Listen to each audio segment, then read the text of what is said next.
To our third spotlight screening of Suppress and Sabotage the Fight to Vote. My name is Carmen Samuel, and I'm the screenings program manager here at Brave New Films. And Brave New Films is a nonprofit film company founded by Robert Greenwald with a mission to create media that makes an impact. We are here to educate, empower viewers to take action on issues that matter the most. Brave New Films is hosting spotlight screenings for a deeper dive that centers specific states with new voting laws enacted in the past 2 years. Today's spotlight is on Arizona. And following the film, we'll be talking with some of Arizona's most influential voting rights advocacy groups.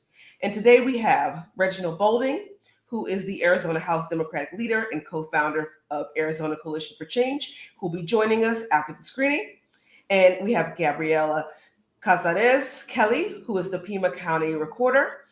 And we have Avery Zola, who is the voter education manager for Arizona Citizens Clean Elections Commission.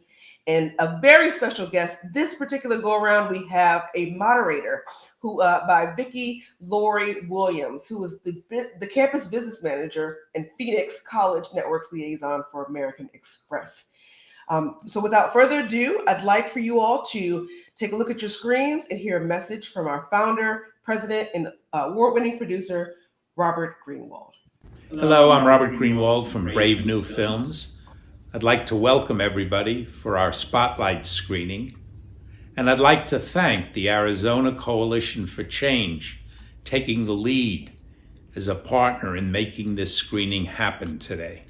Working on this film over the last year, or 2 years actually, has been a challenge in many ways, and most importantly, it's been a challenge to tell the stories of real people, of Americans, of patriots who are being denied the right to vote, whose vote is being suppressed, whose vote is being sabotaged, whose vote is being stopped.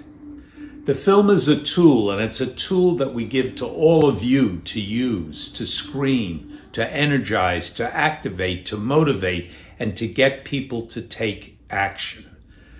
Whoever thought in this year, so many years after the initial battles for civil rights, the initial battles for voting, whoever thought we'd be locked into struggles again of so sad, so painful, and so similar to the fights that were fought years and years ago.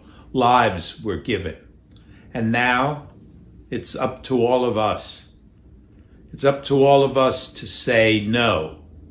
We're not going to accept this. No, we're not going to be silent. And yes, we're going to do something. And the yes is this film, thanks to our generous funders and supporters and foundations and individuals, thousands of whom give us dollars so that we can make this film free. The film is available with study guides. The film is available with reflection guides. It can be shown at your home, to your neighbors, at your schools, at your workplaces. Always, always free. Always, always a tool for activating, a tool for doing, a tool for making things happen. It definitely takes a village for social change. It definitely takes a village for justice. It definitely takes a village with all of us working together, fighting the good fight, standing up and saying, no, we will not be silent. We will not accept this. We will make sure that everyone across this entire country has the right to vote.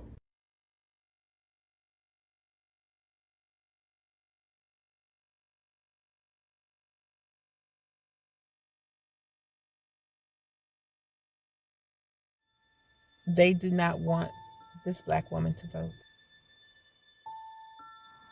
My state doesn't want people like me to vote.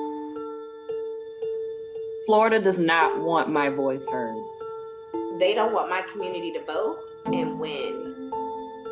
I don't want everybody to vote. Elections are not won by a majority of people. They never have been from the beginning of our country, and they are not now.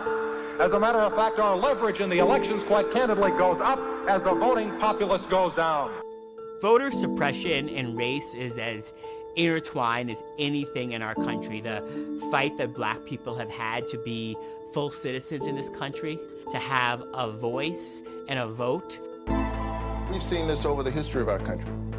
People of color, Black people, have had to fight for their vote. You think about this experiment in self-government, one person, one vote. But we've always had to fight for it. Here we are again, fighting for what's basic.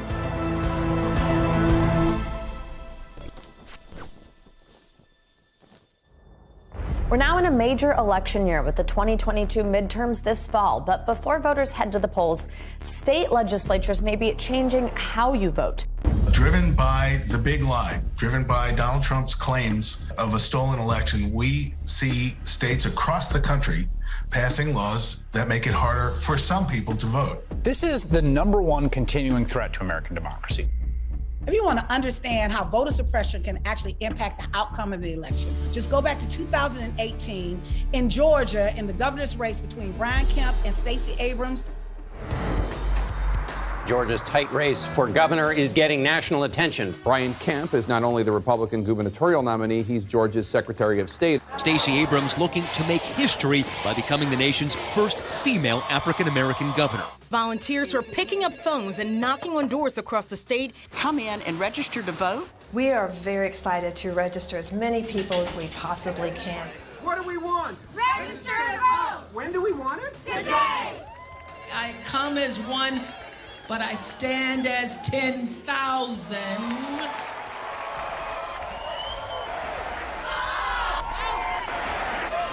Pull back that veneer.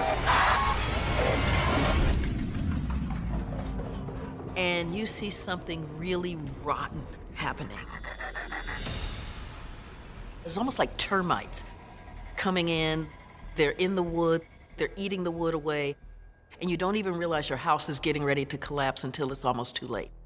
We've got to understand, this isn't a Klan cross burning.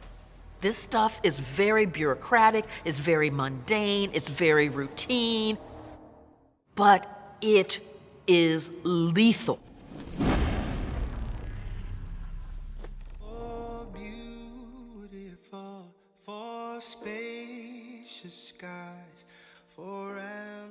My name is Bobby Jenkins. I live in Cuthbert, Georgia. The county is Randolph County. I spent about almost 35 years in education. I'm a superintendent of schools. My name is Loretta Brown. I live in Morgan, Georgia, and I grew up in Randolph County. I am the state advisor for the Georgia NAACP Youth and College Division. My name is Lewis Brooks. I live in Thomaston, Georgia, Upson County. And I've been living here my whole 89 years, except the 2 years I spent in service in Korea. In I believe it was 55 or 56, that's when they started to letting Black people vote in Upson County. When I went to register to vote, it was tough. They asked me all kind of questions to try to keep me from registering. I passed the test. Once I got my voter right, I decided I wasn't going to let anything stop me from voting.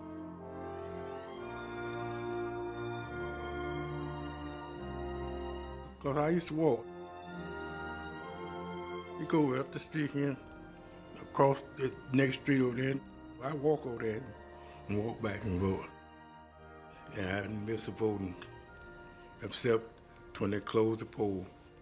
I'm a citizen. It's my right to vote and speak my opinion.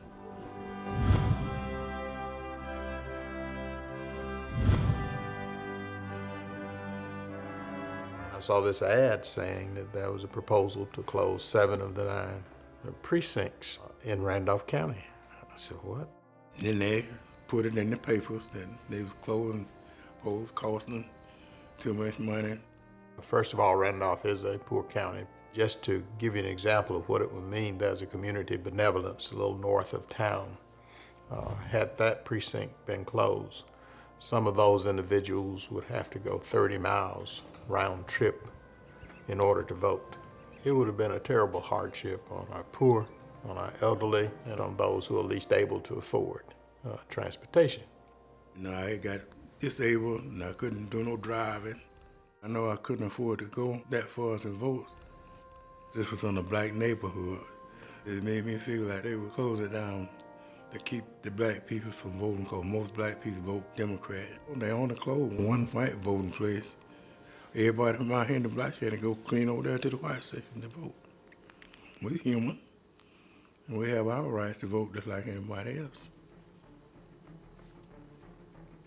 Voters in Randolph County, Georgia are outraged. Randolph County residents expressed their concerns with the Board of Elections. Our citizens turned out in full force. Big problem now. They were behind us 100%, trying to keep those polling places open. Convenience of the voter. You all are not considering that at all. There's no disenfranchisement for the African Americans. I went to the meeting, find out that they were trying to close 7 of the precincts. Got to stand up. You cannot allow this to continue. They gave a couple of reasons, saying it would save money.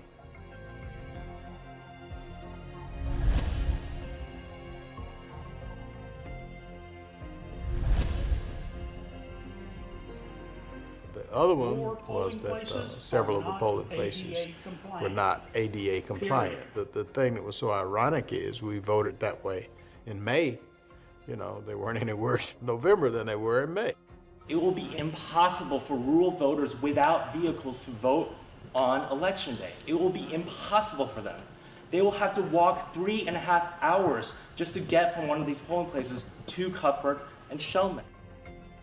We did petition to keep it open. Pressure from the residents, civil rights organization, speaking up, speaking out.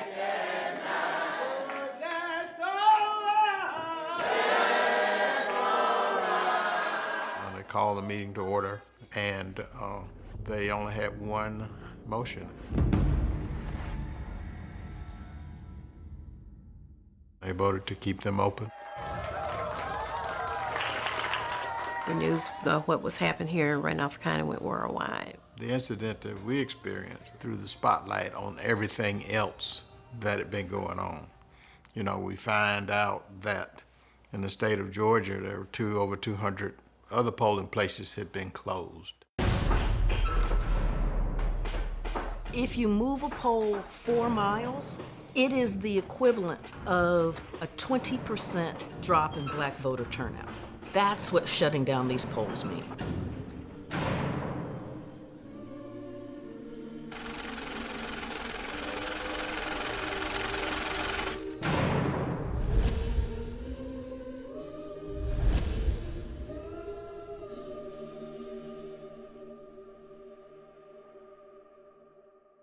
With 2 months to go, the race is heating up in Georgia. Stacey Abrams' campaign feel they have the momentum behind them, and many of the polls we've seen so far support that. You know, the Democrats are working hard, registering all these minority voters, and if they can do that, they can win these elections in November.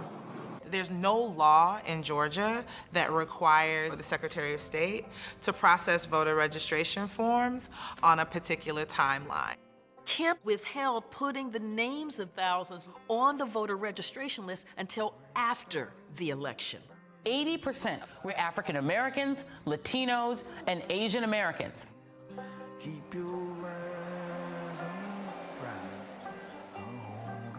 This is Fulton County. Linda Marshall is my name. Most of my professional career has been in public service of one kind or another, as a teacher, as a government worker. I moved here in August of this year, but because of my emphasis on always being registered and always having the ability to vote, I did that almost immediately when I got here. Of course, I also knew the importance of the upcoming election, and I wanted to be a part of that history. It got closer and closer and closer to the election, and I was getting a little bit concerned, so I called the Secretary of State's office. My name is not on the roll. They can't tell me where it is. So all of that paperwork that I sent in, I don't know where it is. I'm 65, and for the first time, I did not get a chance to vote in a very close election of historic importance and proportion. Welcome to Georgia.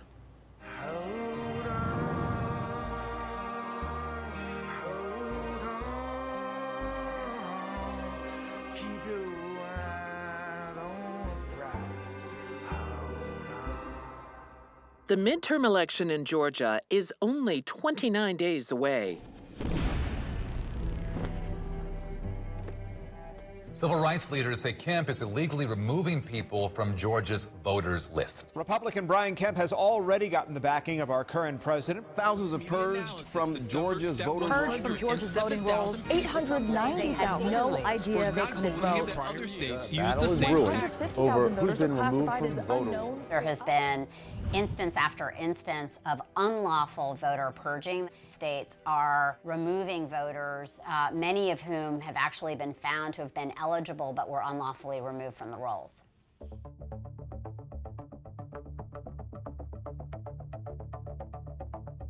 I received the purge notice.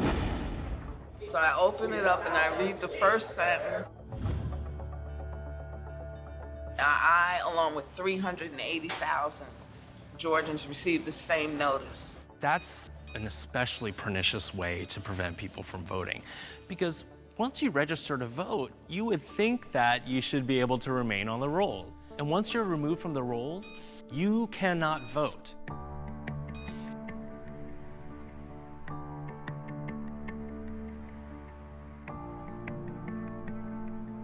I went out and got the mail, and there were 2 letters in there. They looked official. You're hereby notified that the city of Thunderbolt has challenged your right to vote. The city of Thunderbolt states that you no longer reside within the municipality. My license is valid, my address is valid, I own this home. Why are you questioning my right to vote?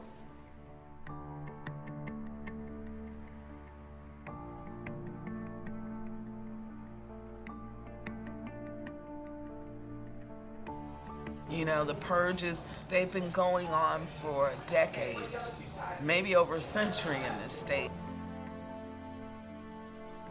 If you haven't voted in the last few elections, they'll purge you as if you must not be in the state anymore. If you move within the same county, they'll purge you, assuming you're not living in Georgia anymore. If you don't return a postcard from the Secretary of State, they'll purge you, because to them it means you're not a resident at this address. All of these tactics specifically and disproportionately target people of color, poor people, the elderly, all of whom tend to vote for Democrats. Brian Kemp is notorious for erasing the polls and purging people right before the election deadline. You have a candidate at the top of the ticket who is responsible for maintaining the integrity of the election. He needed to have his hands on the levers. You have an umpire who is also playing in the game.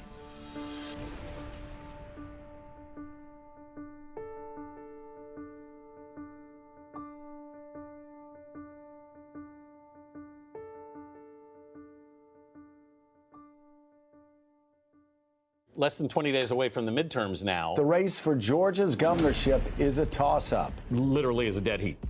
This governor's race is already one for the history books, but it's also seeing record numbers of requests for absentee ballots, especially from African-American voters. At a time where we're seeing roughly almost half of the people who've turned in an absentee ballot are people of color, that's a really, really good sign for Stacey Abrams. We caught them off guard by running such a large-scale program and mailed 1.6 million African Americans an absentee ballot application. In this midterm election, the absentee ballot requests are even outperforming presidential years. So that is startling and eye-popping and something that we need to dig in on to see what's going on there.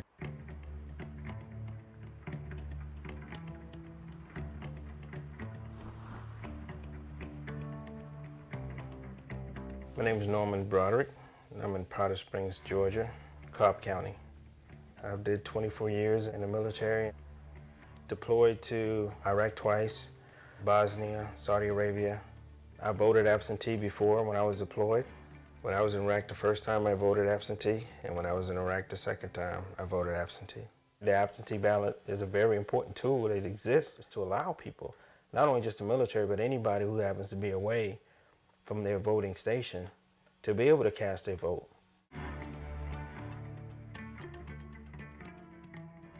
My name is Peggy Shu. I'm from Johns Creek, Georgia.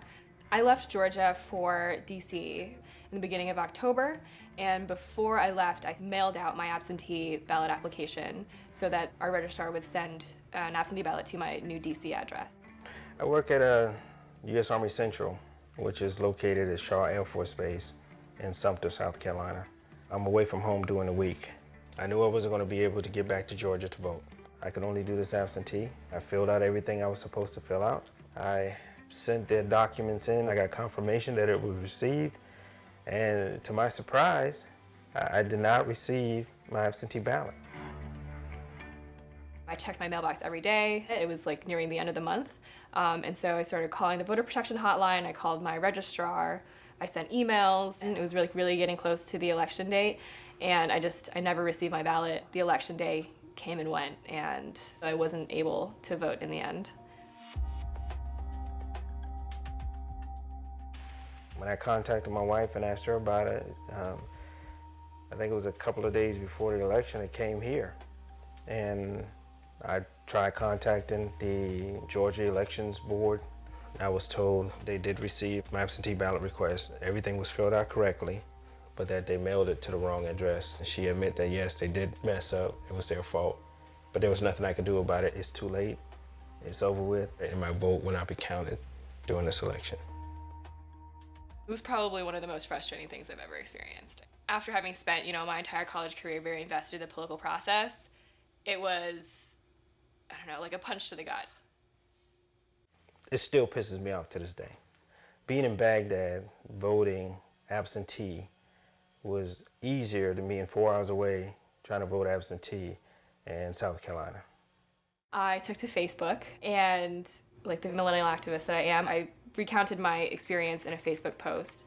I wrote, "This is what happened. I wasn't able to vote, and if you had a similar experience, let me know." And my friend from high school, she reached out to me and she said, "I also had struggles trying to get my ballot in, voting absentee."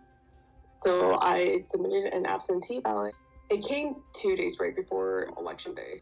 Over the course of 48 hours, we had 40 people. So many people in our immediate Facebook circle knew somebody who had a similar experience to us. People have requested it like far in advance. Some people just didn't get their vote in. That was when we really realized that this was not an isolated incident. It was a much bigger issue and a much more deeper rooted sort of phenomenon that was going on statewide. I did speak with the Board of Elections, and he just dismissed it as like a hiccup. And he's like, "Oh, like, no, you don't really know what you're talking about."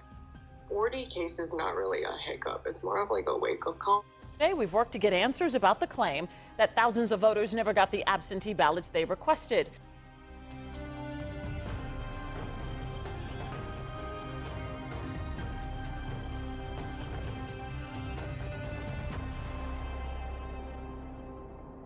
Tuesday morning, Election Day. The race between Abrams and Kemp is literally neck and neck. Their fate is now in the hands of voters. The day is finally upon us. The midterm elections are happening. Voters head to the polls in one of the most intensely fought midterm elections. The race for Georgia's governorship is a toss-up. I live in the South. I'm always worried about Election Day. Have a great morning and go vote. Oh yeah, gotta go vote today.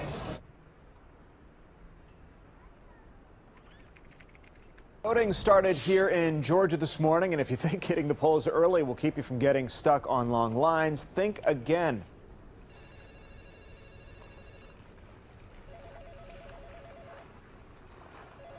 Voter Protection Hotline, how can I help you? Voter Protection Hotline, how can I help you? I've never seen one. The line hasn't moved in over an hour. The line is running out. I really thought I was going to be able to run in and run out like I usually do. The first thing I saw was just people everywhere. So we stood there for a while without moving. And then we would inch up. And then we wouldn't move. We had a lot of people with children there, pregnant mothers, elderly people. Some people have medical issues. I took my son to school that morning, and then I went to vote at Ferguson Elementary, where I vote every election. The line just keeps getting longer. The line was so long, through the school and wrapped around the building. The lines was crazy everywhere, all over the county. It was real long. I was in line for 2 hours. I got to the door, that's when they was checking your ID before you go in, and she couldn't find my name. She directed me to go downtown Gwinnett, and I was like, I'm not gonna vote. And it was this older lady, she came over and she like held my hand and was like, please go do it.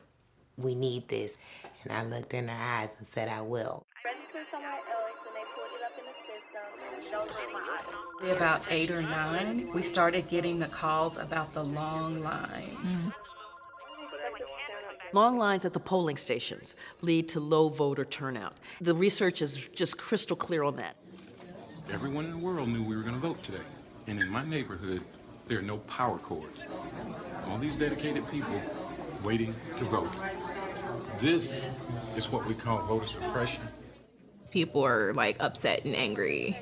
I started calling the Secretary of State's office. I was either hung up on, placed on hold. They want people to go home and not vote. I ain't going nowhere. I'm gonna be right here. The reason they sent me from Ferguson to the downtown Gwinnett was for the provisional vote. So I drove 25 minutes, and then when I got there, it was crowded in there. I waited 45 minutes to find out that's not where I needed to be. She told me that this was the wrong place and that I can go back to Ferguson. I had to call back and redo my schedule. So now, the voting not only cut on my time, cut on my money. When we went in, filled out all the paperwork, had the ID, took it up to the lady. I had mine in my hand. One hand had hers in the other, because she's legally blind. So we go give it to the lady, and she goes to scan Barbara's ID. Wow. So she looked up at Barbara. She said, well, Miss Barbara, when was the last time you voted? My sister got strong. I've been voting since I was 18 years old, and I'm 82. I was disappointed. She was a little upset. My girl wanted to vote, and they were trying to keep her from voting. Since I became a citizen, I have not missed an election. I showed up, and a very nice lady, she looked at my ID and said, no, you're not registered. And I said, no, wait a second. Here's my registration card, and showed them that I was registered. And they said, yeah, but your name is Del Rio with a space, but your voter ID says Del Rio one word, and therefore it doesn't match. In the voter registration, my name shows as Del Rio with a space. My ID is Del Rio, no space. That was a non-match. I said, this is not legal and I need to be allowed to vote. After much discussion, they said to me, this time we'll allow you to vote, but it's a little bit like they're doing me a favor. The right to vote should be something that we should make easier rather than more difficult. Latinos and Asian Americans are 6 times more likely than white Georgians to be cut from the voter rolls because of exact match, and Black Americans are 8 times more likely to be cut because of exact match. I have voted in every election, and all of a sudden I'm not there. Controversy surrounds the state's exact match law that put the registrations of 53,000 voters, most of them African Americans, on hold because of discrepancies in the way their names are spelled in state databases. People of color have names that are a little bit less typical, and that's where the errors are at their highest. Brian Kemp knows this. A group of students will not have their voices heard at the polls, at least not in Georgia. They're turning a bunch of students away over here. We're showing up here and at the Booker T. Washington location, and their names were not on the actual roll.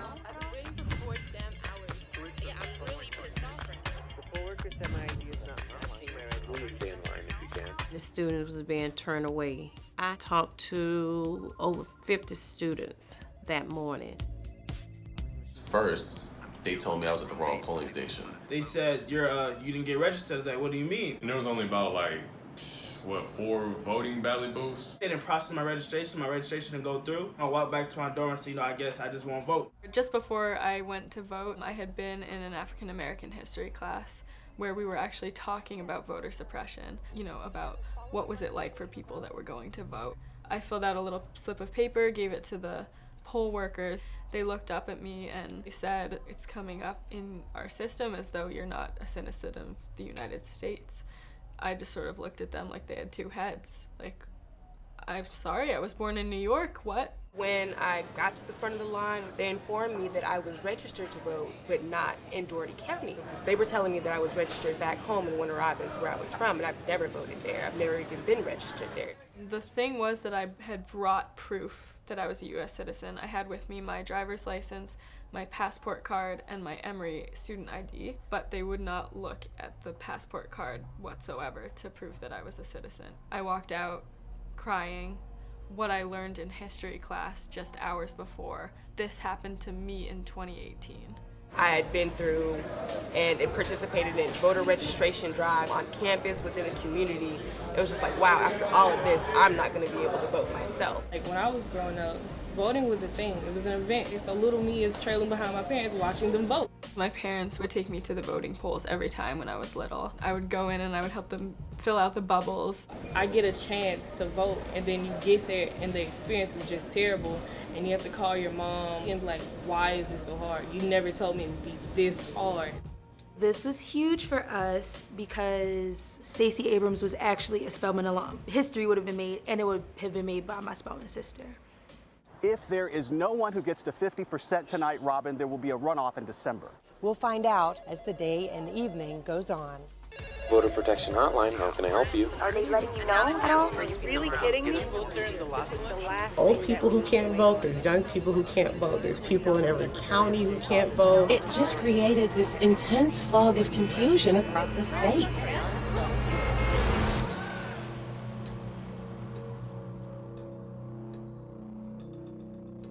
Been here for 3 hours, 4 or 5 hour wait. 5 hours. This is way, way too long for us to stay and vote. How long have you waited in line here? About 3.5 hours. And have you decided you can't stand it? You can't take it anymore? Are you going to go home? I'm hurting. I'll be back. I got to go take some medicine. It was really good. The lines weren't too long and everyone was super helpful. We don't hardly ever have to wait here. It's always a pleasant experience up here. If you have a fixed resource, an easy way to suppress the vote is to just make that resource unavailable to the people who you don't want to vote.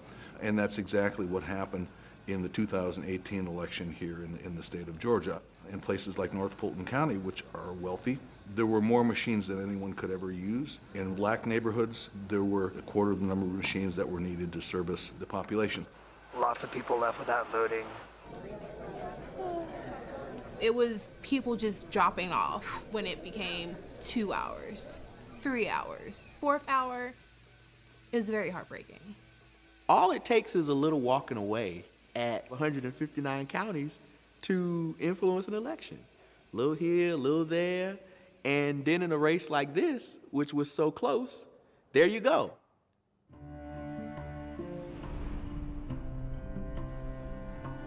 All night on Twitter, a trending topic, #StayInLine. I had to go and pick my son up. He had to be picked up before 6. I picked my son up and he went with me and sat in the car. And then I went back to Ferguson Elementary. And by this time, the evening crowd is there and the line has tripled. And I was like, oh, there is no way. Just for my one vote, it took me like 6 hours.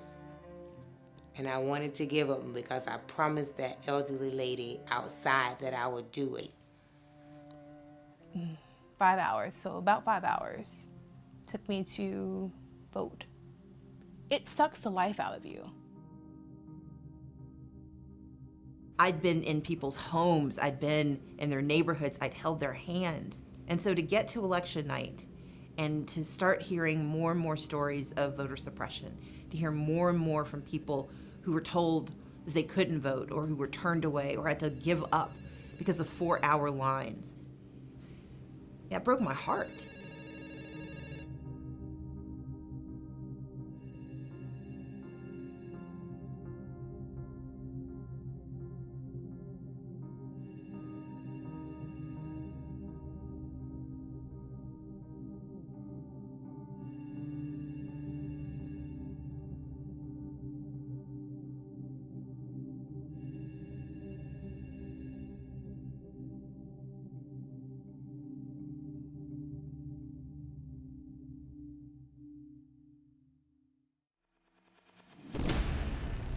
Republican Brian Kemp holds a narrow lead over Democrat Stacey Abrams. Tens of thousands of ballots left to be counted in this election. They were counting provisional ballots for hours. Provisional ballots are basically placebos. They're being given to voters to kind of shut them up, make them go away. The next day, I was so excited because they were saying that it was a close race. I was like, oh, let me make sure that my vote count. So I called the number that was on the paper that I got from the voting poll. And she go, oh no, they counting every vote. You don't need to call. I called my mom to double check. My mom worked for the poll for 20-some years. And she said, no, that's not true. You call back to make sure the vote count. And someone else says to the phone, and I got the same thing. No, you don't need to call back. We counting all the votes. We just started discovering so many people voting provisionally. We realized, oh, you voted provisionally, so you might have to come back here the next day and show your ID. Is that something you know? And they're like, no, I already voted. Like, I'm good.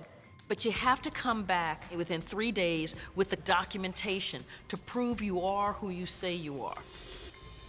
When you have a large working class population that has to punch a clock, that's really tough. You've lost pay from work trying to vote. That's a poll tax.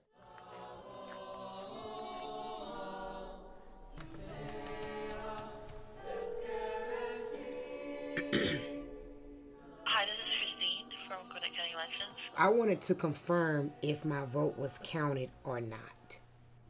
All right, what is your last name? Kimball. Let's see, there was no participation.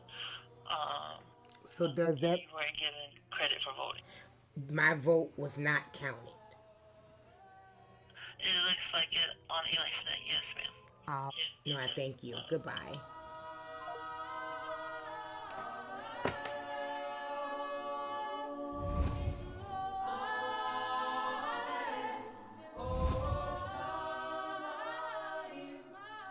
Last night, my opponent ended her campaign. The election is over, and I'm honored to be Georgia's governor-elect. I acknowledge that former Secretary of State Brian Kemp will be certified as the victor in the 2018 gubernatorial election. But to watch an elected official baldly pin his hopes for election on the suppression of the people's democratic right to vote has been appalling. This is not a speech of concession. Because concession means to acknowledge an action is right, true, or proper. As a woman of conscience and faith, I cannot concede that. The voter suppression that we saw in Georgia for the 2018 election between Kemp and Abrams was really just a precursor to the voter suppression laws that we're now seeing across the country. In 2021, there have been 19 states that have passed over 34 laws to restrict access to the ballot. They're all based on the same big lie of voter fraud that Donald Trump has been pushing. The most notable ones are the swing states. Florida Governor Ron DeSantis signed new voting reform legislation into law. The law includes limits on drop boxes and changes to how people sign up for vote by mail. I've been voting by mail since I moved to Florida. We don't all work 9-to-5 jobs, so it's really nice to be able to vote by mail. I missed out on a pivotal city council race last year because I did not realize that I had been removed from vote by mail and I did not get any notification. Unfortunately, I will have to re-enroll every cycle now after each election is over. Your average voter is not going to remember to re-enroll every single year. It makes me quite angry and supremely frustrated.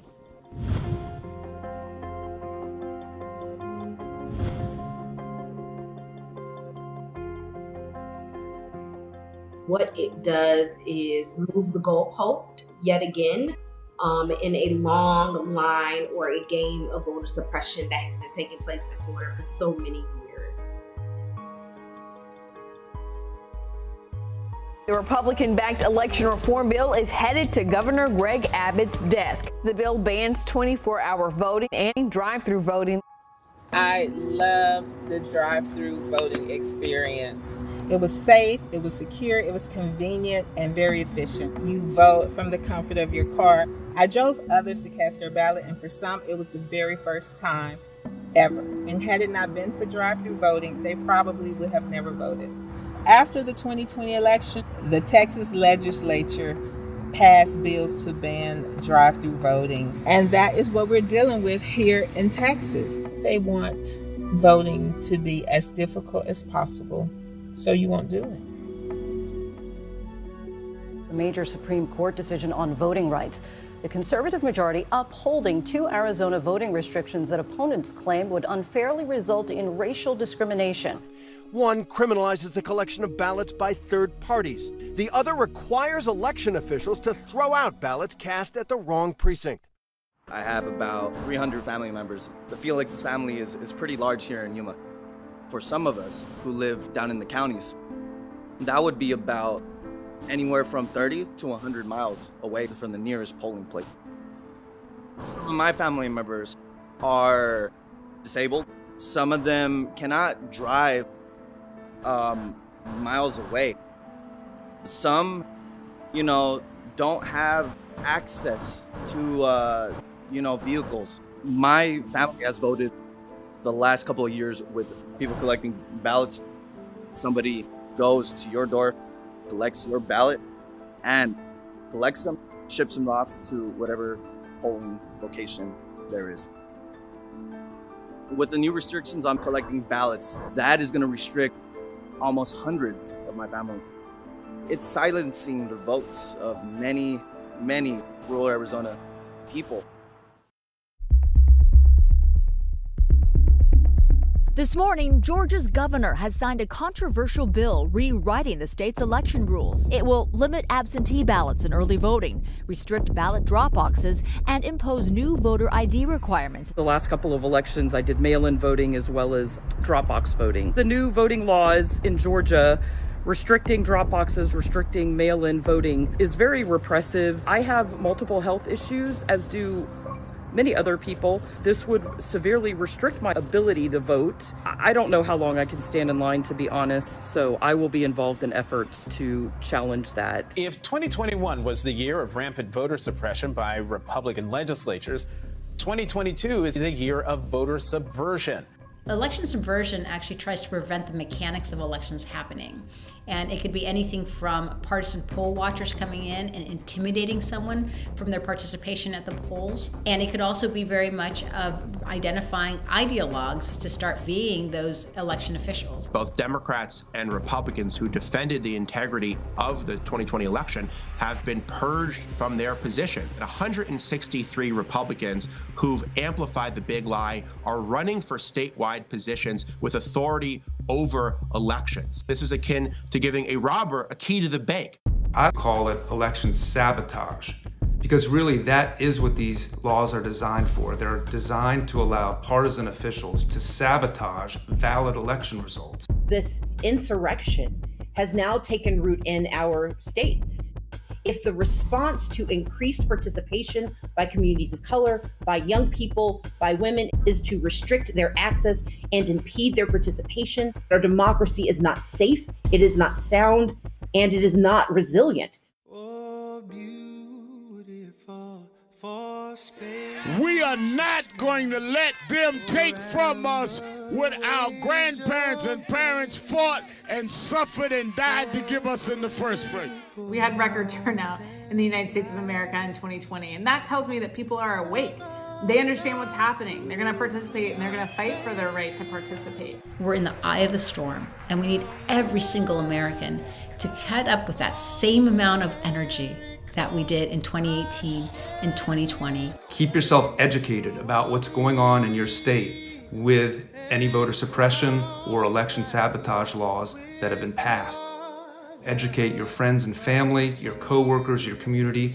Make sure that everyone knows what's going on. We have to put pressure on those that we've elected. It doesn't matter whether it's a Democrat or Republican. We should be burning their phone lines up right now around voting rights. Register people to vote. Register your friends, your family. Talk to everyone. Become the vote captain of your household. Join a local organization in your community. Get involved locally. Become a poll worker. Get trained. If you don't like something, you can either volunteer or run for office. We can't fight these issues alone. We have to be organized and we have to be engaged.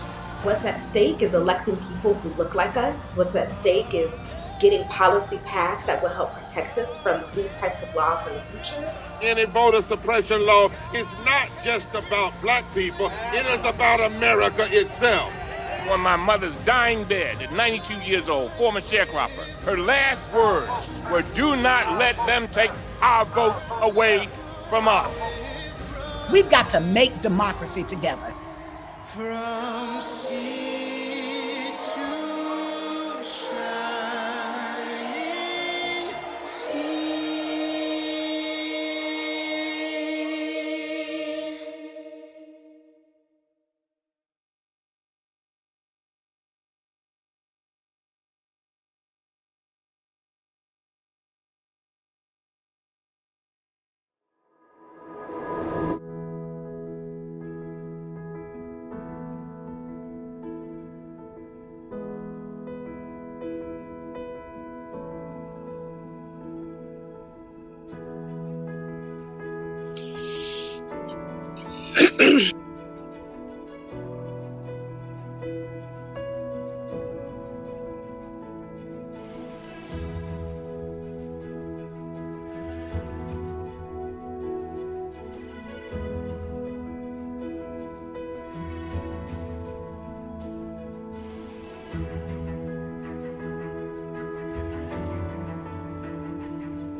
Hello again, everyone. Hello and welcome back from the film. Victoria Williams. I am your host for our panel discussion this evening. And like one of the people who appeared in the film, I am a naturalized U.S. citizen. I'm originally from Germany and am a Mischling-Kinder from that generation who could have grown up in an orphanage, but thank God I didn't. My parents adopted me. And in 2002, I became a U.S. citizen and have voted in that election and every one since. As a mom, I've ensured that my 3 adult children all were registered to vote so that when they turned 18, they too would vote, and all have voted in every election since that. They're currently 22, 24, and 26 and about to age up a year. So I am passionate about the notice that I am a member of Delta Sigma Theta sorority, and I have the pleasure of introducing our panel for tonight's question. So again, welcome back. We have tonight with us Gabriela Caceres Kelly. She is our Pima County recorder, and she took office in January of 2021. She leads an office that oversees voter registration, early voting, and document recording for the county. She is a proud union dues paying former Red for Education public school educator and community organizer. She's one of only 4 women who co founded the Indivisible Tohono, a grassroots community organization that provides opportunities for the education and civic engagement for members of her tribe, the Tohono O'odham Nation. She was inspired to run for office herself after encountering many systemic barriers that prevented her people from simply getting registered to vote. She lives with her husband Ryan and their 2 children who are now voting ages themselves. And she is the first Native American woman to hold an elected Pima County office and one of only 4 Native Americans to ever hold a countywide office in Arizona. Also joining us is the Honorable Reginald Boulding. He is our Arizona House Democratic leader and co founder of the Arizona Coalition for Change. He began his work in the movement in an unconventional way. He is a first generation college graduate and he turned down a full ride scholarship to become a special education teacher in South Phoenix. Witnessing an educational system that systemically disadvantaged his students of color and those living in the lower income communities, he used his passion for service to run for office for a seat in the Arizona State House of Representatives because he wanted to create policies that would create greater access and opportunities for the underserved in his community. In 2016, he and his wife, whom I've known since she was knee high to a grasshopper, Miss Simone Boulding, launched the Arizona Coalition for Change. In 2016, this Arizona Coalition for Change was launched, and it is a Black led organization working to build independent political power for the new American majority communities. They want to hold elected leaders accountable and advocate for our nation's most pressing issues. Since 2016, AZC4C, Arizona Coalition for Change, has worked on elections and ballot measures that include increasing the minimum wage, providing $300 million in school funding, and fighting for voter justice to ensure free and fair elections. And as we mentioned free and fair elections, I want to introduce our last panelist, Mr. Avery Zola. He is the manager for the Arizona Citizens Clean Elections Commission. He graduated from Arizona State University. We won't hold that against him. In 2018 with a degree in political science. And he also, at that time, interned with the Secretary of State's office under Secretary Michelle Regan. In 2021, Avery graduated with his master's degree, congratulations, in public administration from the Watts College of Public Service and Community Solutions.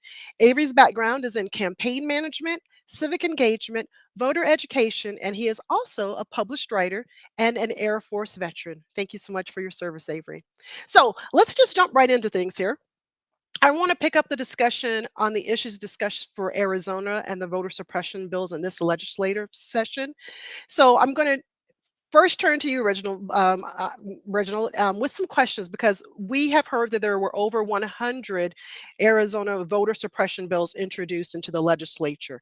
Can you tell us the status of some of those bills, what we can do, and if any of them have become law other than the 2 that were mentioned in the film? Well, first, I just want to say thank you all for having me. I'm really excited about this panel, fellow panelists. Good seeing you all. I'm joining you all from my car right now. I'm just finishing another event down in Pima County. But yeah, so over this year, we've seen over 100 voter suppression, voter restriction bills introduced. So far, 10 of those bills have actually went through the system, have been voted on. 7 of them have been signed into law by the governor. 1 has been vetoed. But out of those 7, 4 of them actually had bipartisan support. So while you have this big Stop the Steal movement, this big election conspiracy theory movement, in large part because of community organizations, we've been able to really rally the base and call attention to these election deniers who are looking to make it more difficult here in Arizona for people to actually have the freedom to vote. We've seen bills introduced that would go as far as actually taking away individuals' right to vote by mail. And here in Arizona, we've been voting by mail for over 30 years. Arizona was literally, first in the nation to start our vote by mail system, and 90% of Arizonans choose to do that. We've seen bills that would decide, again, that would ensure that all of our elections are only hand counted. But a lot of these bills that we saw were to mobilize a base of conspiracy theorists who are willing to tear down our elections at any cost possible. It's no longer about how do I create an election system that works. It's become about how do I ensure my team wins. And we just know that's not how we can operate. Thank you so much. I appreciate that answer. Would anyone else like to weigh in on the voter election suppression bills that have passed so far? Gabriela? Yeah, sure. Well, first of all, skugtash anya nyapchugi Gabriela Cáceres Kelly, bisin mo ochkuk amjud, anya would kapima chukshan ohandam. So hello everybody. My name is Gabriela Cáceres Kelly. I'm from the communities of Bisin and Cook, which are located on the Thanatham Nation, which is right here in beautiful Pima County, where I am the elected county recorder. I got involved specifically because I was concerned about those voter suppression tactics that we were seeing, or just maybe an oversight of voter registration availability in Native communities. And some of the bills that have been passed, some of the bills that have been introduced in this legislative cycle and the previous cycle. Last cycle, we saw about 180, I think, by the time everything everything went through the budget, it was 180. This cycle, we saw 145 within the first 2 weeks. And so it was bananas. And I think part of it is the overwhelming of the system. It's so difficult to be able to read 145 pieces of legislation to look at everything, analyze things, see how much it's going to cost, see what the impact is on your office. And to do that, there are 15 counties here in Arizona. And so for each of those offices to have to take the time, that's literally taking time away from our everyday tasks, which have to do with voter list maintenance and making sure that people's names are where they should be on those rolls.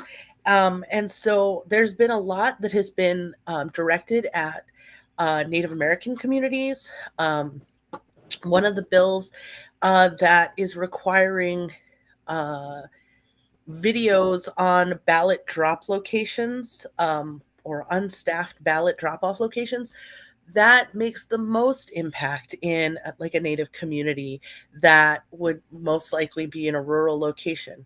Arizona has 22 infrastructure nations. Yeah, and we lack the infrastructure. And so we're seeing a ton of it, and it's very overwhelming and disheartening. Avery, did you want to weigh in, or do we want to go to the next question? I can pose it to you. Yeah, we can go to the next question. Oh, awesome.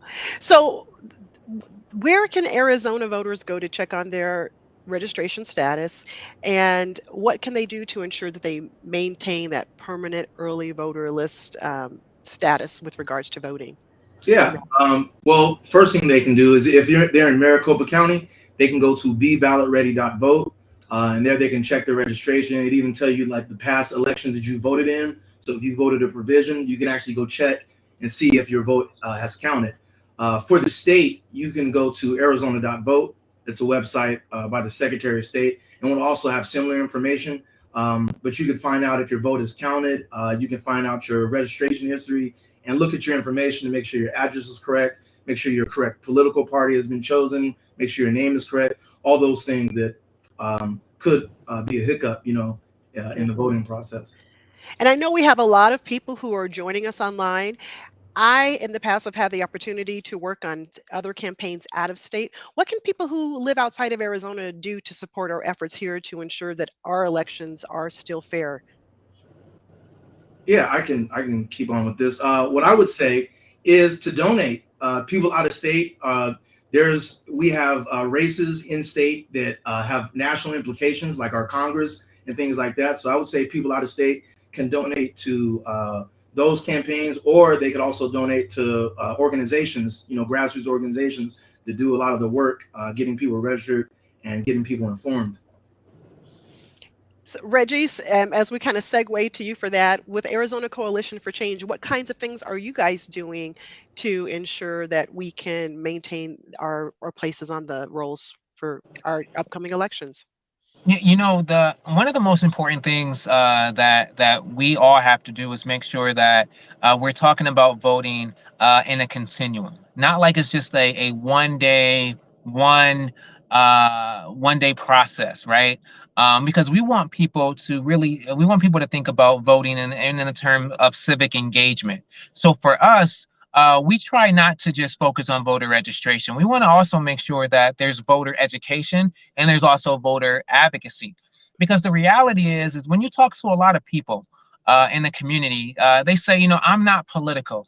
And what they're really saying is I'm not partisan. I don't want to get involved in the partisan bickering that I hear every single day. But what we say, everything is political. So it's important for you to have a voice. And in order for you to have that voice, you first have to get in the game.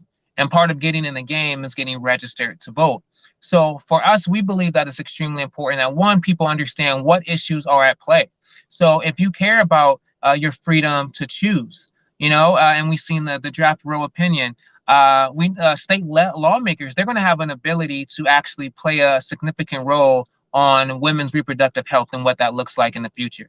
If you care about our public education system, or you know, you're going to have the ability to actually make sure that you are influencing folks who are at the state legislature, those who are on school boards. That's important. If you care about our environment, if you care about our elections, if you care about our healthcare, all of those things matter. And in order for you to have an active voice, not only do you have to vote, you have to hold these elected leaders accountable, because the reality is during the election season, people are going to tell you whatever they think you want to hear. But organizations like the Arizona Coalition for Change, we want you to not only vote, but we also want you to hold folks accountable for the things that they said they were going to do when they said they were going to do it. That is awesome, because in our household, we discuss politics and we don't always agree on certain principles or platforms. And in my household, you know, some of us are registered Democrats, some are registered Republicans, independents, and we have those discussions. But it truly is about educating yourself on knowing not just who's running for office, but what are some of the ballot measures that are important to your community too. So I have a question for you, Gabriela. When it comes to the nation, what kinds of efforts do you think we can help with to try to increase the engagement, especially among young people? When I know they can be disheartened sometimes. Wow. I think really what I think is really helpful is demystifying the process as a whole. I think one of the things that really was striking for me, and when I first got involved in just voter registration, I was really surprised by the number of people who were confused when I asked at a tribal community college, are you registered to vote? Because in that community, that actually had two meanings: whether or not they could vote in the local, state, and federal elections, or for tribal elections. And those are two different voter registration processes. So it required a civics lesson for every single person that I was talking to, because they needed to know the difference. And nobody had ever had a conversation about the difference between those two acts. So I think demystifying the process and simplifying it for people, letting them know what they can expect when they show up or what they should have to help them reduce the opportunity for embarrassment. You know, for a lot of people, you know, we talk about this long legacy of voter registration, but because of voter suppression in our country, we know that not everybody is starting from the same starting line. Exactly. And so that makes a lot of people, you know, we've disenfranchised not just, you know, one or two members of a household, but whole households, whole neighborhoods, whole communities. And so having to have somebody come and be in that community and do something different that they've never done before, that nobody knows, you know, what to do. They don't have that experience. Yes. Yeah. Exactly. So we need to demystify it. We need to talk about it. We need to reach out to even like, are you texting your group chat? Are you, you know, who are you checking in on, and asking them whether or not they're registered or what their plan is or how they're going to do it. One of the things hearing about the college students and our military voters who didn't receive their absentee ballots, a lot of times people are like, well, who qualifies for absentee? Like, do I have to come up with a really good excuse? Here in Arizona, more than 80% of voters are signed up for the active early voting list. It used to be called the permanent early voting list. But it's not permanent any longer. We know. It's active. You better vote in those elections or they will remove you. Right. Yes. But it's important for people to know that they can not only vote anywhere in the state, but they can actually vote anywhere in the country or even overseas. And early. That's the great thing. Early. They can vote early, right? We even have UOCAVA voters, so overseas voters, military or otherwise, who can vote by email. There are different ways. They just need to make sure that they know what their options are. And it's really surprising to hear how many people just simply don't know what their options are. So reach out to your community. I love that question you asked. What's your plan for voting, right? So if you have an obstacle that you have to overcome, what are you going to do? If your signature doesn't match and they reject your ballot because it doesn't match your driver's license, do you know where to go to have that remedy, that kind of thing? So that's an awesome question. I know we have comments from the audience. I would also encourage any questions if anyone has questions. One thing I'll ask just of anyone again, with regards to the misinformation, that we know that's going to continue to be spread out there, especially here in Arizona, where we are a swing state. Where can voters go to ensure that they've got accurate information about the elections? Again, as we were saying, nonpartisan information.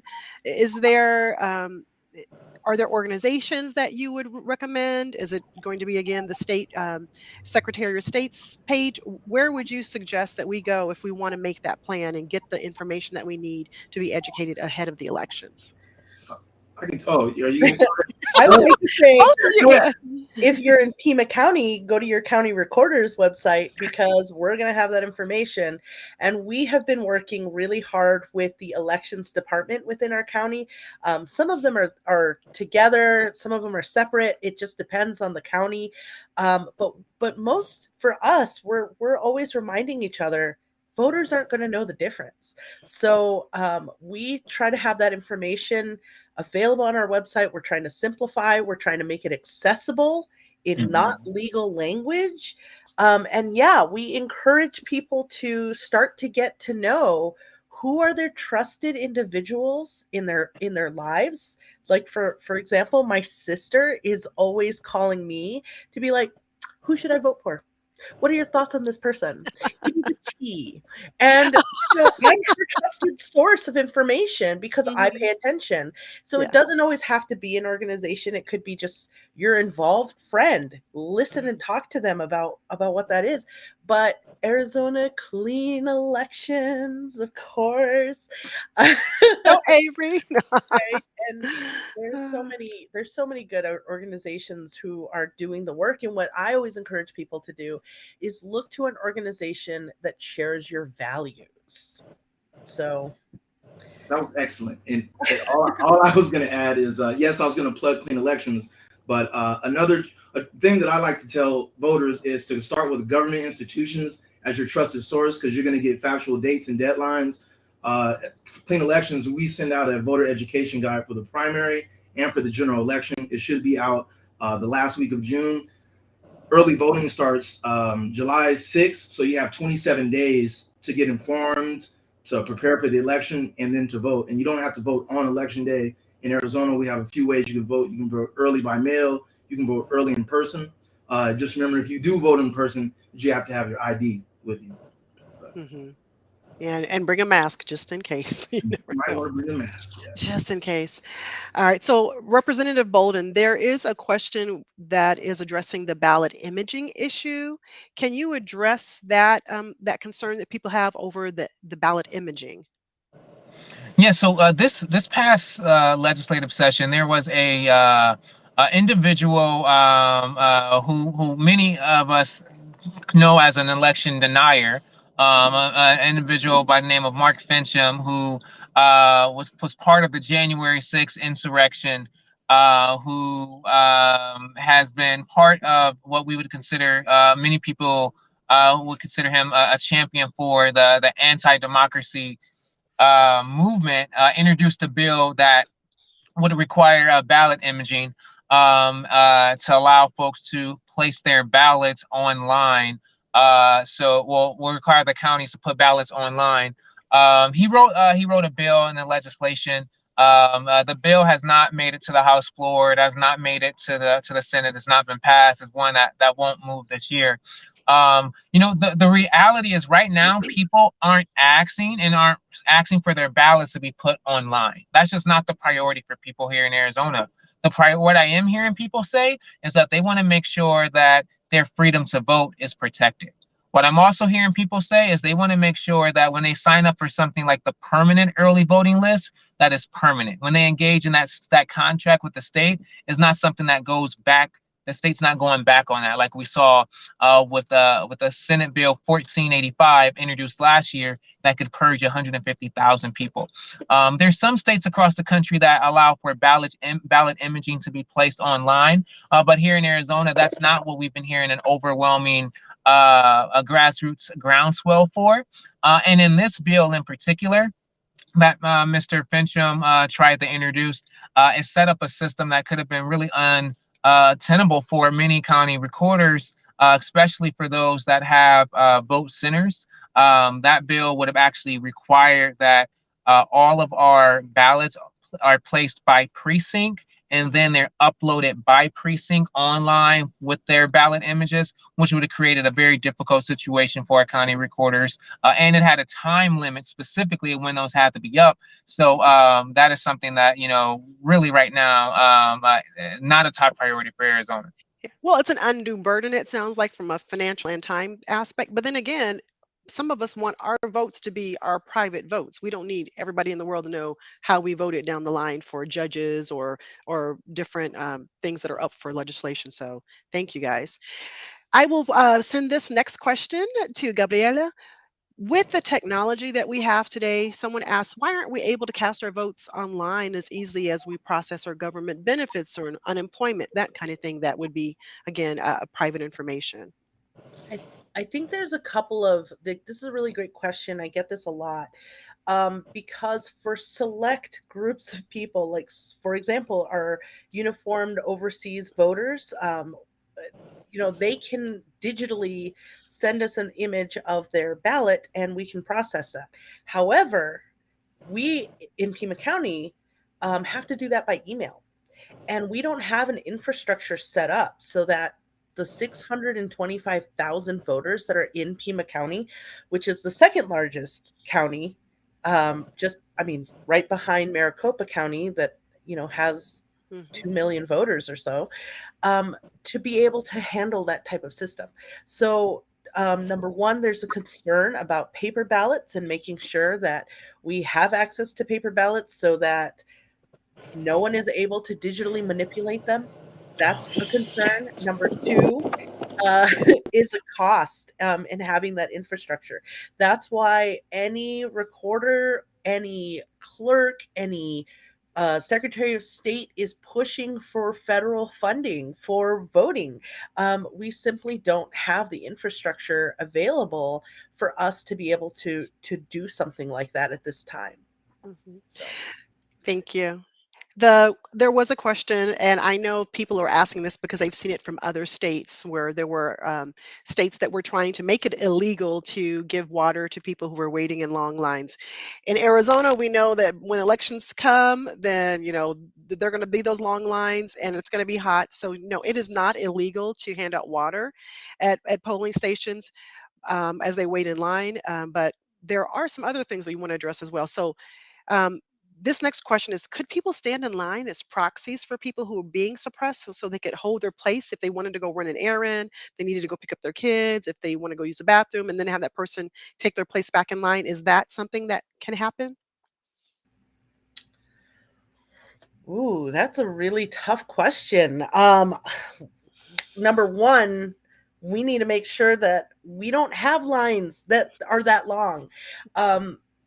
part of and we're not seeing these lines like there's like the film really focused on Georgia and Georgia's long lines, and Maricopa County had when they first switched from polling locations to vote centers a number of years ago.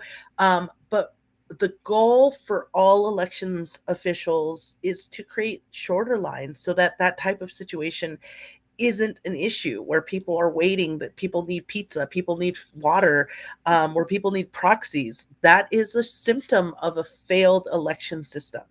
And so right now, if you have to physically be in line in person by 7 p.m.,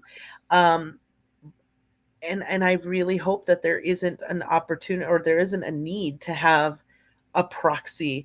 There is no legislation on the lines itself. There are practices, but not specific laws that 100%. dictate that if you're in line at 7, you can vote. Yeah. I think the question does, though, speak to some of, like I said, the confusion or a lack of trust in knowing what the processes are. Can any one of you guys address the concern that people have about restoring trust in our electoral process here in Arizona? What is being done by elected officials to do that? And it looks like we lost Reginald too. So I don't know if Roy Tatum, who is the political director for Arizona Coalition for Change, wants to join us on the panel. But again, either of you guys can, if you can handle that question, that is just something I know that is on the hearts and minds of others. I just didn't want to hog the camera here, but no. So one of the things about Arizona is, there are 15 counties, there are 15 county recorders, there are 15 elected county recorders, there are 15 elections directors, and some play double duty. But for the most part in Arizona, whether or not there's actually more Republican recorders in Arizona than there are Democrat. There's 9, and there's 1 independent, and there's 5 Democrats. But as a whole, every single one of them has expressed their concern for voter access.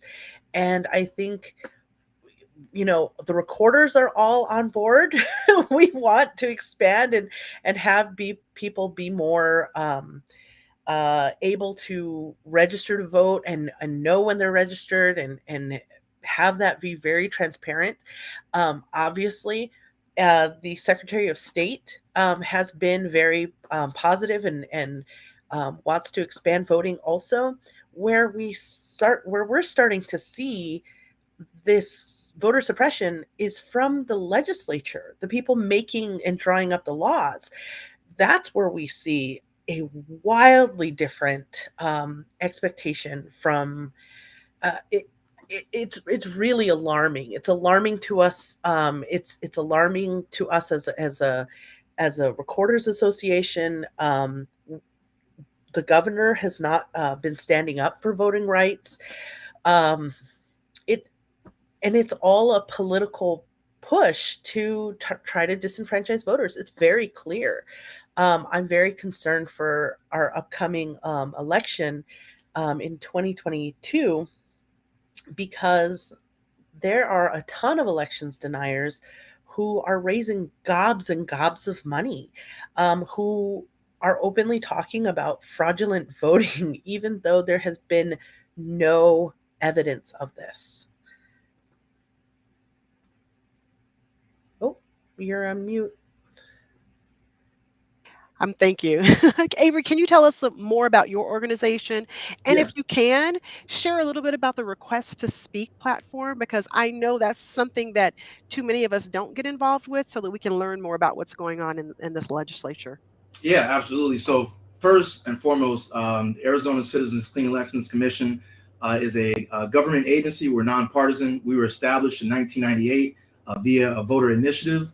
We handle voter education, campaign finance, and campaign enforcement.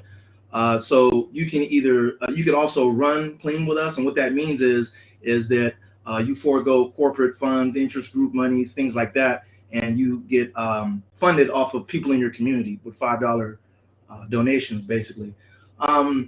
Yeah, we educate the entire state, and our website is, if you ever go to our website, azcleanelections.gov, it is not going to look like a normal traditional government website, and we do that because we want to make it user friendly. So some of the things we have on there is we have our voter education guide, like I mentioned, that has all 30 legislative districts for statewide and legislative offices. We're going to have that in the primary and the general. We have a voter dashboard, which is probably the tool that I most recommend and I use the most. If you go to our voter dashboard, you put in your address, it'll tell you everything you need to know about voting in your area. It'll tell you about contact information. It's a really good resource to kind of see like where you start, you know, in your community. We're having debates. Currently, right now, we have debates in all 30 districts that have a contested election. So if you really want to know what the candidate is talking about in person, check out the debates on our YouTube channel. You can check out the past debates. Also, what else? We have, go ahead. No, I said that's great. Oh, yeah. And then we also have an ID at the polls quiz. So if you're not sure what kind of ID you have, you can go to our website, and actually there's a list of things that you could take. And, you know, sometimes you could have a picture ID and, you know, 2 pieces of mail. We sort all that out for you. So that's going to be some of the resources that we offer to voters. And we try to alleviate some of the confusion. We try to correct some of the misinformation and the disinformation. So that's why I say, voters, you should always start with a government trusted website and then go from there. But our voter education guide is a good resource for the candidates from their mouths, you know. So that's basically what we do. Thank you. Oh, and the RTS. Yes. The RTS. Please, people of color, organizations, please go to the RTS. It's down at the Capitol, but it allows you a few minutes, you know, sometimes a few minutes to speak on your behalf of your organization, of your community. If you can't go and speak on the RTS or you're not comfortable with that, please just sit in the audience and, you know, and sit there and be a body so they can see that there's what the electorate looks like. So that's what I would say to that. And for anybody wanting to Google that, that's request to speak. We got to stop talking in acronyms. Yes, request to speak. I did say request to speak. Yes, but then and I think it's also a great opportunity for you to see what bills are there and where they are in the process, and if you need to give public commentary to any of the committees that is looking at those specific bills. So I would definitely encourage anyone to register for the request to speak platform. One last question as we're getting closer to the top of the hour is a question. Here's another question. So if you feel that there is voter suppression occurring within your area, do we have a way that we can report it? Is there a hotline? Is there some kind of way that you can live court it? What kinds of suggestions would you give to people who feel like they're dealing with that unfortunate situation? There's number one, there's a bunch of organizations that are going to, number one, report it to the government officials, to the elections officials. We have been hearing a lot of information about or accusations about fraudulent behavior in the elections, and nobody turns in any evidence. Like if you submit something, it will be investigated. That's really important. But also,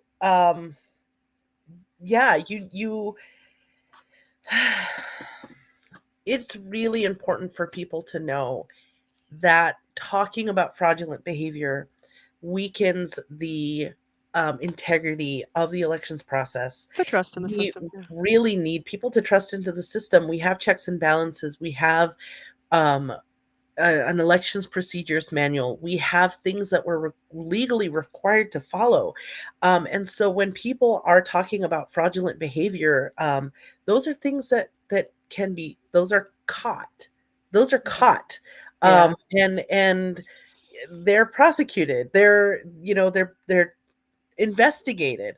And so for people to make these wild accusations of things that are happening in the voting in the world, it's very frustrating because that person who is unsure of whether or not their vote is going to count, who has been disenfranchised their entire life and told that their vote doesn't matter, that person is going to be influenced and is going to feel less enthusiastic about voting. They're going to buy into the lie that their voice doesn't matter. And so we really have to be careful about the way that we talk about fraudulent behavior. If you have your vote denied, if there is some reason, number one, you insist and you get a provisional ballot, those provisional ballots have to be reviewed.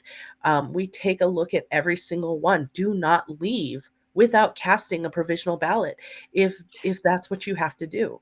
But you need to call and talk with your election officials. So that leads me to another segue question. So like we saw in the film that in Georgia, if you cast a provisional ballot, you had to show up to your county recorder's office within 3 days with your ID to confirm who you were. Do we have any kinds of requirements like that here for Pima County or Maricopa County? So that's an extreme. There's a number of different types of provisional ballots. And for the most part, if there's something like your name has always been on the ballot and it hasn't, all of a sudden it's changed and it's not there, and you show up with ID and it's clear that you should have been on the list and they give you a provisional ballot, they will mark that they've taken your ID, that they've verified who you are, and that should not require any follow-up. That should be them simply processing it, which does take an incredible amount of time. For people who show up without any identification whatsoever, clearly we need people to show up with their identification. That is a person who would have a specific provisional ballot that would require us to have follow-up. So there's differences in what those situations are. One of the really big things that Pima County has done is Pima County, we used to have polling locations and specific polling locations where if you were in the wrong polling location, even if you drove past two to get to the one that it was assigned to you, you would have to submit a provisional ballot. We were just rampant. We had the same number of provisional ballots as Maricopa County, even though they have twice the population. It was really ridiculous. And so Pima County, this upcoming cycle, we're moving to vote centers where anybody can vote at any location within our county. And we were very mindful of locations in rural areas and places where there was high populations of Latino folks or people of color, or areas where they're just simply geographically isolated. And so we are we're going to see a reduction in provisional ballots, but either way, don't let anybody ever turn you away. We do not turn people away. And if you have to make a phone call and you need to know what your rights are. And I'm so excited to hear about the Arizona Clean Elections ID tool. That's something I might consider linking on our website even. That sounds really cool. That's because great. people need to know what their identification is when they show up. And, somebody like me, I'm a tribal member. I live here in Tucson. I remember one cycle years and years ago, I lost my driver's license right before, but I had my tribal identification card. And I had to argue with somebody about whether or not it was a valid form of identification. But because I had checked the website, I had called, I knew what my rights were, and they had to take it. And so sometimes that requires, sometimes that might just be, maybe it's a cultural difference, like we said about the names. I have a hyphenated last name. I'm a Native American woman with a tribal ID. There are people who have never met Native Americans before. We need people of color to work those polls and polls. voting centers. Yes. The information Yes, that you know volunteer. about your Yeah. community is vital. And that's why we need people to get involved, people from our own communities to get involved, because you know what you know. It's really So valid. thank you. I'm going to turn things over back to Carmen. But again, thank you all very much. We will share out the information on the Arizona Coalition for Change website. People can also go to azcleanelections.gov and to azcounties.org and arizona.vote. BeBallotReady.vote was the other particular URL. So Carmen, thank you so much. I'll turn things back over to you as our screener for the movie.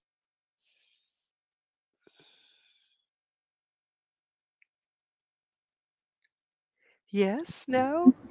There she is. Hey, Yeah, girl. thank you all so much. You all rock. This is Oh, I just saw your message. You didn't want to come back? Come on, I need you to wrap it up, girl. Wrap it up tight. Because you all people are want to know how they can get their own screening of this film. It was so so wonderful. impactful. Yes, thank you. By all means, please go to www.fighttovote.org. Brave New Films has a 1,000 screening goal to hit. Okay, so by all means, go to www.fighttovote.org. Share the film. Share once it's available this stream, because folks may need to hear this information that they've shared. They might not have been able to join us tonight. So by all means, get out the vote, spread the word to your communities, and folks, let's turn out for these next couple elections. Have a great evening. You guys have one more screening coming up next week, though, right? One more screening, yes. Actually, Yes, Texas. okay. We're going to be having Texas on next go round, and we're going to turn it over completely to Texas, so they have the complete floor to speak about their needs. So thank you all in Arizona for joining us. Thank you all for being such a great audience. Thank you all for being such a great panel, and we'll see you all next time. Thank you all so much. Thank you, guys.